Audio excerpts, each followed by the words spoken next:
जय बोलो देवादिदेव 1008 श्री भगवान महावीर स्वामी की जय जय जय। अहिंसा परमो धर्म की परम पूज्य आचार्य गुरुवर श्री विद्यासागर जी महाराज की परम पूज्य गुरु प्रमाण सागर जी महाराज की।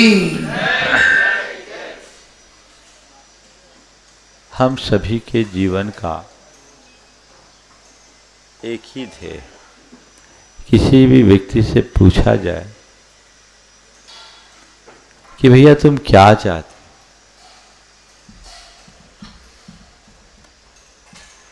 तो घुमा फिरा कर एक ही उत्तर आता है, हम आराम से रहना चाहते हैं, है ना। आराम से रहो।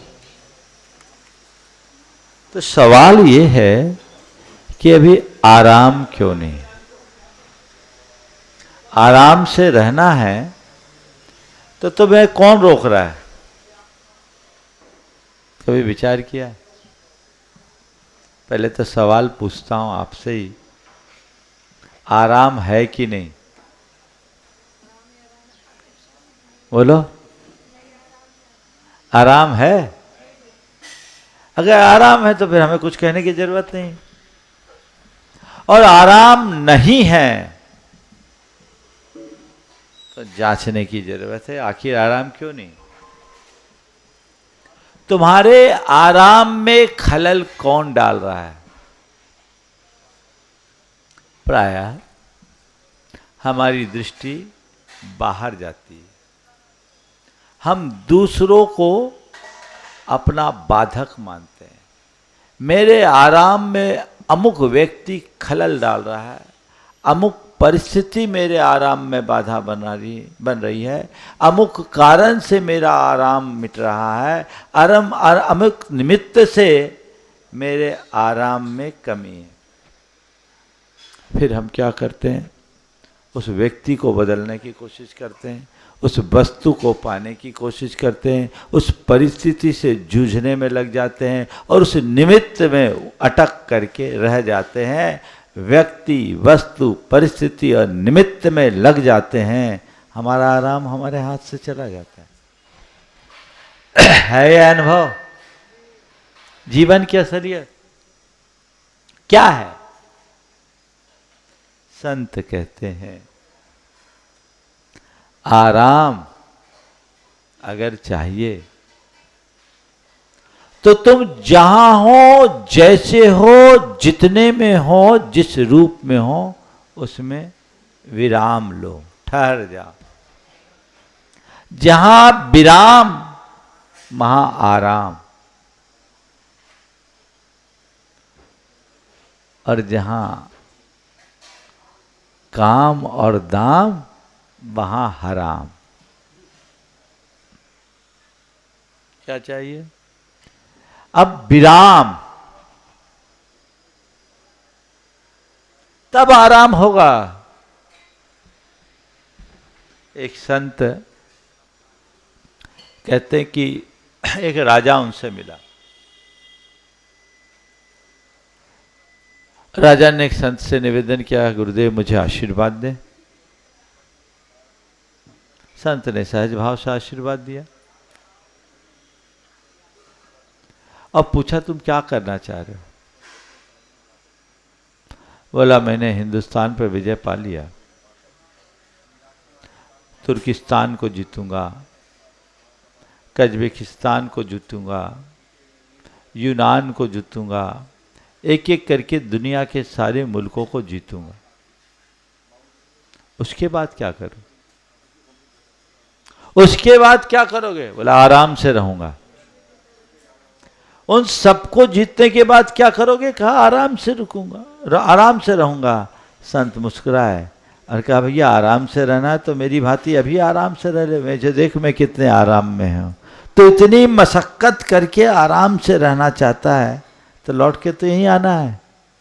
अगर हकीकत में आराम चाहिए तो कुछ करने की जरूरत नहीं है, जो कुछ करते रहे हो उसमें विराम दो,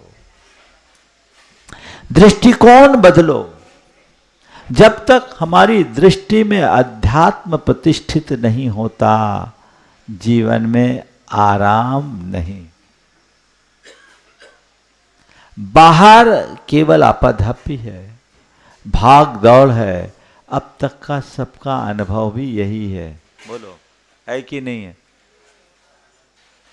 हम जितना पाते हैं, हमारी चाहत उतनी ही बढ़ती जाती है। एक कहावत है,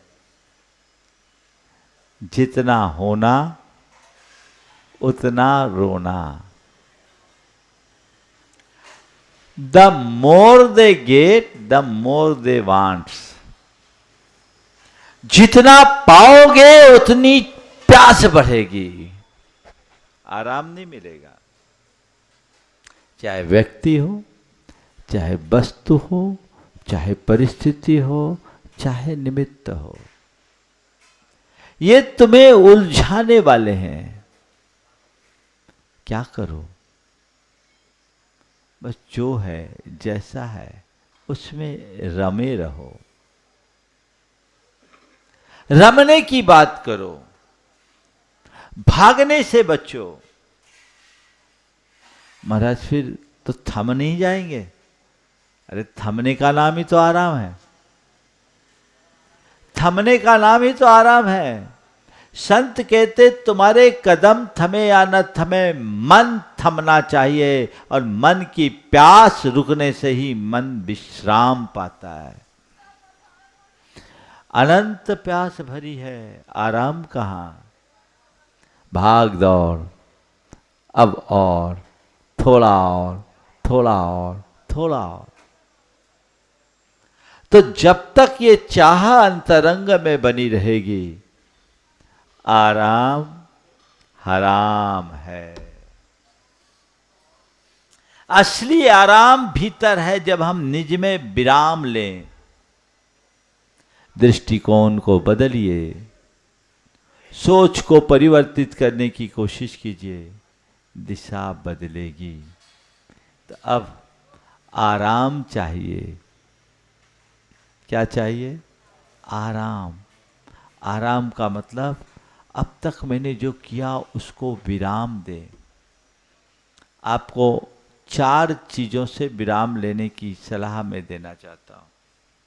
इन 4 पर विराम लगाओगे, आराम अपने आप पाओगे। पहला विराम, आप कुछ समय के लिए अभ्यास में डिजिटल विराम लीजिए। आराम है। तय कीजिए, मैं इसका एक सीमा से अधिक प्रयोग नहीं करूंगा। आराम चाहिए ना? आपकी रात की नींद जा रही है, सुबह की चैन जा रही है, किसके कारण? स्क्रीन में टाइम बिताने के कारण। बोलो, उसमें आराम मिलता है? उद्वेग आता है, आराम नहीं। मन बेचैन और अशांत होता है, वहां आराम नहीं। हमारी शांति खंडित होती है, हमारे संबंध बिगड़ते हैं, आराम कहाँ? विराम लीजिए। आज से तय कीजिए, कम से कम आप दिन में अपना उपयोग करते हो तो रात तो चैन से बिताइए, और एक निश्चित कर लीजिए, रात के 9 बजे के बाद से लेकर कम से कम सुबह 8 बजे तक हम अपने मोबाइल को हाथ ही नहीं लगाएंगे। कर सकते हैं? अरे महाराज, 9 बजे के बाद तो असल में हाथ में आता है।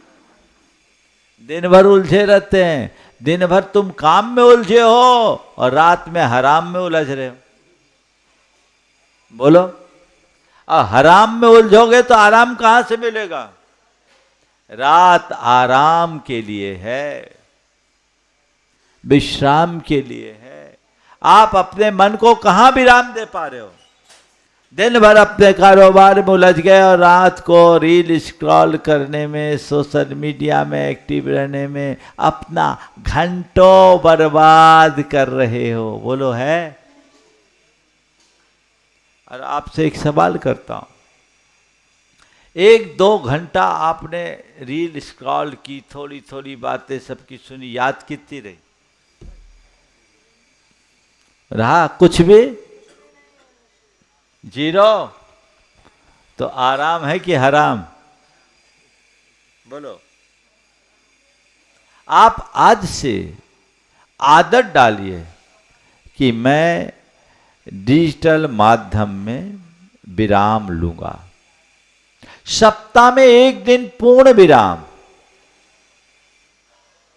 लोग मुझसे कहते हैं उपवास। मैं कहता हूं उपवास करो या ना करो, डिजिटल उपवास करो। बिल्कुल कोई कनेक्टिविटी नहीं, निज से निज का नाता जोड़ना है। अभ्यास, इस पर विराम कर सकते हैं कि नहीं? बोलो, कर सकते। तो पहला विराम डिजिटल माध्यम पर, ठीक है। दूसरा विराम अपने व्यावसायिक घंटों पर। मुझे व्यापार करना है 24 घंटे। लोगों की दशा एक मजदूर से भी खराब हो गई। एक मजदूर 8 घंटे की ड्यूटी करता और मस्त रहता है, और मालिक 24 घंटे त्रस्त रहता है। मालिक अच्छा कि मजदूर? बोलो। तुम पैसा कमाओ, पर पैसा कमाने की मशीन मत बनो। विराम लो। मैं अपने व्यावसायिक अवधि को विराम दूंगा 8 घंटा, चलो तुम 10 घंटा कर लो, नहीं है तो 12 घंटा कर लो। इसके बाद मेरा कोई प्रोफेशनल लाइफ नहीं। विराम, इससे ज्यादा हम करेंगे नहीं। अब निजी जिंदगी जिएंगे। आज लोगों की पर्सनल लाइफ बची ही नहीं। आप बचिए। ये दूसरा विराम। तीसरा विराम, व्यर्थ की बातों से विराम। बिना मतलब की बातों से विराम। हिसाब लगाइए, दिन भर में आप काम की बातें ज्यादा करते हैं या बिना काम की? बोलो। तो हराम है ना, ये सब हराम है। व्यर्थ की बातों से विराम आप लीजिए।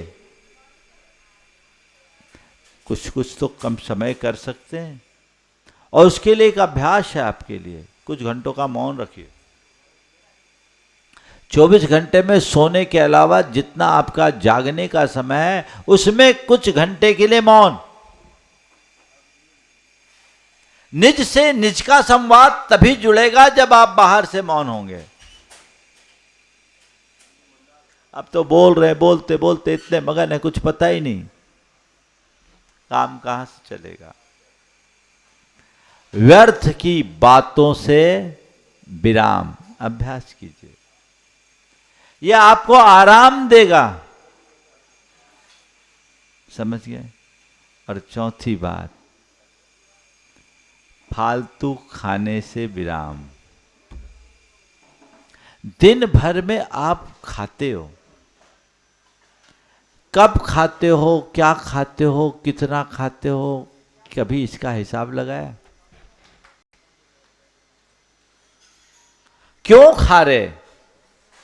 खाओ, भूख लगे तो खाओ, शरीर को जरूरत है तो खाओ। बिना भूख के क्यों खा रहे? बिना जरूरत के क्यों खा रहे हो? अपनी इस मशीन को विराम दोगे तब तो ये ठीक काम करेगा। अब सामने वाला आग्रह कर रहा है तो खा रहे, तो माल उसका हो, पेट तो तुम्हारा है। इसको विराम दो। व्यक्ति फालतू में खाता है और पूरे शरीर में टॉक्सिन भर जाता है। कम खाओगे सुखी रहोगे, डिटॉक्स रहेगा पूरा का पूरा शरीर। आज के संदर्भ में बस ये 4 जगह विराम ले लो, देखो आराम होगा। तुम्हारे तन को आराम मिलेगा, तुम्हारे मन को आराम मिलेगा, तुम्हारी चेतना को आराम मिलेगा, तुम्हारे जीवन में आराम होगा। जब विराम तब आराम। अल्प विराम में अल्प आराम, पूर्ण विराम में पूर्ण आराम। तो कुछ चीजों में पूर्ण विराम लगा दो। चलो धीरे धीरे वाक्य की पूर्णता में पूर्ण विराम हो, तो थोड़ा थोड़ा अल्प विराम तो लगाना शुरू करो। जीवन में थोड़ा स्पेस मिलना चाहिए। अब स्पेस तो बचा ही नहीं, स्ट्रेस है, कहां गुंजाइश। अपाधापी भागम भाग में कुछ भी हासिल होने वाला नहीं है, इसलिए आराम चलने दो। अभी मैं भी बड़े आराम के मोड में हूं, प्रवचन तो चल ही रहा है। हमने कहा ठीक है, लोग भी आनंदित रहे। हालांकि आपको लगता है कि महाराज आराम है, महाराज आराम नहीं, महाराज अपने राम के पास है ना। आराम यदि चाहो तो आराम की तरफ आ राम, आराम यदि चाहो तो आ राम की तरफ, और फंदे में फंसना चाहो तो जा काम की तरफ, जा दाम की तरफ, जा नाम की तरफ। आराम। तो बस आज सार संक्षेप में इतनी बातें मैं कहूँगा। 4 जगह आराम विराम आपको लेना है। क्या बोला मैंने? पहला डिजिटल विराम, दूसरा क्या बोला? व्यापारिक अवधि में विराम, तीसरा क्या बोला? व्यर्थ की बातों में विराम, और चौथा भोजन में विराम। बिना जरूरत के नहीं खाइए, भूख लगने पर ही खाइए, स्वास्थ्य का राज ये। आप लोगों का कोई हिसाब नहीं, न दिन का न रात का। बकरी भी फेल हो जाए आप, क्या है? बीमारियां 25 प्रकार की। आज देखिए 40-45 की उम्र पार करने वाले अधिकतर लोग डायबिटीज या ब्लड प्रेशर के शिकार है। अन्य प्रकार की कार्डियक प्रॉब्लम और दूसरी प्रॉब्लम उसके साथ है। क्यों? ये खान पान का असंयम और बिगड़ी हुई लाइफ स्टाइल। इसको देखिए। एक बात और बता रहा हूं, एक रिसर्च आया है, देर रात तक मोबाइल और सोशल मीडिया में एक्टिव रहने वालों का वजन बढ़ता है। रिसर्च है। बचिए, विराम लीजिए, तभी आराम मिलेगा। मैं यहीं पर विराम दे रहा हूं।